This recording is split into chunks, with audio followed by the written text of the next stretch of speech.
Live from our 7 Tasmania studios, your nightly news with Kim Miller begins now. Good evening everyone, thanks for joining us. First tonight, on the eve of State Parliament's return, the Premier has announced a recruitment package to ease the allied health staff shortage. The new year, a chance for a clean slate, but old issues are threatening to rear their heads. With the new parliamentary year at his feet, Premier Rockliff's turning up the pace on allied health recruitment. And no hills either. Hoping a $25,000 cash bonus can open the conversation with graduates. Allied health professionals, as we know, right across the country are in short supply. That's why we need to come up with the best of incentives. One of the main things that we struggle with, because we're so limited on staff, is giving a patient medication list to every single patient on discharge. The Health Services Union has welcomed the scheme but is calling for a bigger dose. It needs to be widespread. We need to see this across paramedics, across all allied health professionals. This announcement is an early treat from tomorrow's State of the State address. Delivered here, the traditional opening day speech is a chance for the Premier to reset the agenda and to shake 2022's hangover. They want to force $1 billion stadium on us when they're not prepared to do anything about soaring rents. I'm a person that sees and wants to embrace opportunity. The opposition still isn't settling for the reasons given why Tas Racing CEO Paul Erickson left in July. Madeleine Ogilvie is a clear example of somebody who has lied to the Parliament and to the people, and she has to be held accountable for that. Tasmanians don't like personal attacks. They don't like the nasty politics. Calling for the racing minister to correct the record and setting another one straight herself. David O'Byrne still isn't welcome back in the Labor caucus. My position hasn't changed. Josh Duggan, 7 Tasmania News. Renters in regional Tasmania have been stung with rental increases as high as $100 a week in the past year, according to new data. Coastal hotspots like Shearwater, Scamander and Swansea all saw increases of more than 20%, with analysts at PropTrack saying 9 of the top 10 fastest growing medium house rents are found in the regions. The fastest growing suburb was Oak Downs on Hobart's eastern shore, rising by $155 a week. A 47-year-old man has died of injuries he suffered in a crash on the Bass Highway at Deloraine earlier this month. The collision between a car and a ute happened just after 10:30 on the 7th of February. A 21-year-old woman who was a passenger in the ute remains in the Launceston General Hospital. Police continue to investigate. A surf lifesaver who helped a teenage girl bitten while swimming in Ulverston yesterday says he's never seen anything like it before. Rescuers rushed to the 13-year-old girl's aid before she was taken to hospital, but exactly what bit the girl is still a mystery. A peaceful Sunday turned to panic when Andrew McMahon heard a teenage girl had been bitten in the water nearly a kilometre away from where surf lifesavers were patrolling. She was upset, but very quiet. Clearly evidence she had puncture wounds to the upper thigh at the back as well as at the front of her pelvis. So something had obviously bitten her. Exactly what, though, is unconfirmed. A shark has been ruled out. The retired doctor suspects it was a seal. There was only the 2 puncture marks at the back and 1 at the front and a bit of a graze, but not the standard pattern, so not typical for a shark. Although wildlife biologists say there were no reported sightings of seals in the area over the weekend, and typically they're not aggressive. Seals are by nature very wary of humans, and they definitely avoid humans and human activity.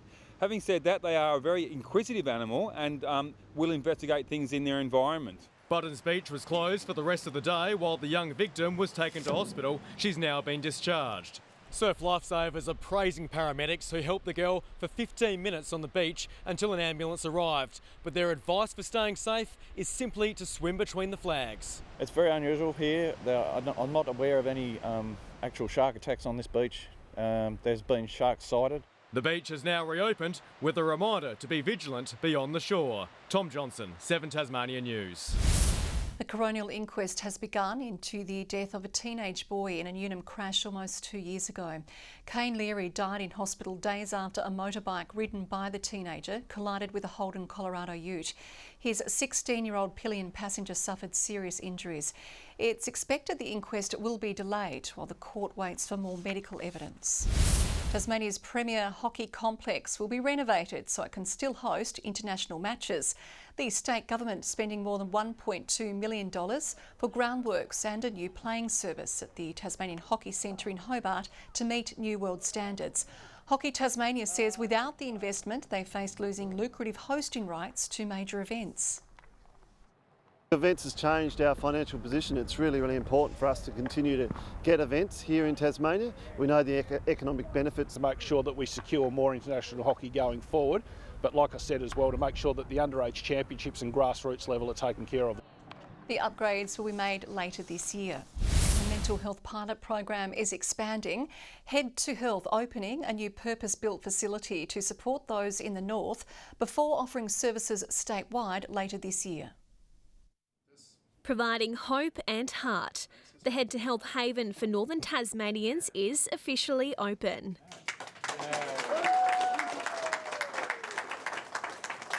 Lending a helping hand to those in need, the pilot program is making a difference in the mental health space. Since the temporary site was opened just over 12 months ago, that more than 680 people have benefited from the help and support that's offered here, through more than 4,000 individual sessions of care. We want to make sure people have somewhere to go when they notice something's wrong, when they know that they can intervene, and somebody to just talk to. Creating a safe space for those seeking support. One of the real benefits of the model of Head to Health is that you don't necessarily need an appointment, you don't need a referral, and you can walk in free of charge.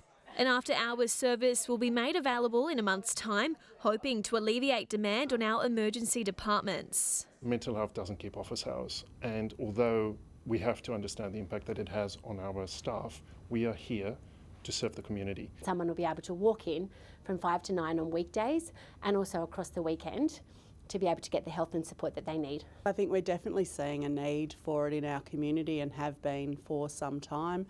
More than $10 million in federal funding has been invested in the Launceston facility, a Tasmanian first. There's now plans to expand the service statewide, with Burnie, Devonport and Hobart expected to come online by the end of October. Where people live is where community mental health services needs to be accessed, and this is the way to go. A shining light at the end of the tunnel. McKenna Bailey, 7 Tasmania News. Taste of the Huon will mark a special occasion when it takes place next month. The festival had its official launch this morning, this year celebrating its 30th birthday. Around 70 local food and drink providers will be there across the 2 days. Organisers say the region is ready to showcase what it's been cooking and creating. Getting into a very special place that the Valley is, and enjoying all the stalls, all the produce and everything that we have to offer. The whole community comes together because they just love to show off what they've got. It runs across March 12 and 13. And Tasmania has bid goodbye to the weird and wonderful world of Monofoma for another year, with the fun wrapping up after 2 action-packed weekends. 370 artists featured across the north and south of the state. More than a quarter of patrons at the iconic summer festival came from interstate. The return of international hockey to Tasmania will have a distinct local flavour when the Pro League series begins tomorrow. Madison Brooks and Eddie Ockenden are among the locals lining up for Australia. However, Ockenden won't be captain. The world's best plying their trade on Tasmanian shores. For 6 teams, the road to Paris begins here. We're excited to come to Hobart, play and get some good hockey in. And of course, we need the points, so we're looking forward to win against Australia and also against Spain. Local hero Eddie Ockenden headlining the Kookaburras, but it will be without a leadership role, handing the captaincy to Jeremy Hayward. I'm really excited to be able to be out there with him and him leading the team. It's going to be exciting for me as well. Everyone knows Eddie down here. He'll still lead the team in his own way. Jeremy's got the armband.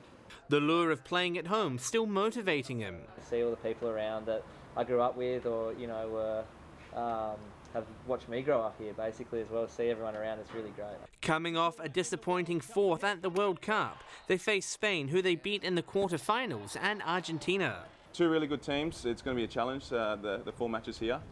But yeah, we're excited to get the Pro League off and running for it. The Hockeyroos, meanwhile, also feature a local. Madison Brooks will be given significant game time over the series. we have 5 people for 3 roles any match there, so that the minutes are spread evenly. So you would expect to see Maddie out there just as regularly as anyone else in it. Their Pro League got underway in Sydney earlier this month, winning 3 and losing 1. The captain hoping the cobwebs have been dusted off ahead of matches against the United States and world number 2, Argentina. We had glimpses of some really good hockey in Sydney, and this week we want to be putting that out on the pitch more. Australia not the only one with home knowledge. 3 Americans have played here in the Premier League. Really anticipating a really lively crowd, so that won't be a surprise, hopefully. John Hunt, 7 Tasmania News. In a major coup, grassroots footy will share the stage with the AFL in April when Deloraine and Bridgenorth square off in a curtain raiser to round 3's Hawthorn North Melbourne clash at UTAT Stadium. Deloraine is being given the opportunity after its club rooms were flooded in October. The club will also be raising funds during the game to go towards its rebuild. The NTFA says the Hawks have shown great support in backing the plan. After months of uncertainty, it's expected Glenorchy will field a team in the TSL this season. The 17-time premiers had faced the possibility of being forced into recess due to the lack of numbers at pre-season training. But the Magpies have confirmed they have enough players to keep their place in the competition. The draw for the 2023 season is expected to be released on Wednesday. Good evening. Hobart managed just 18 degrees today as the cool southwesterlies moved in. The warmest around the state was Launceston's 25, Burnie and Devonport 23.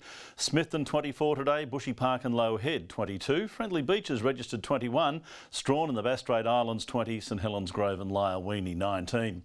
Partly conditions today after early drizzle pushed away from the south of the state. Plenty of swirling cloud around the coastlines.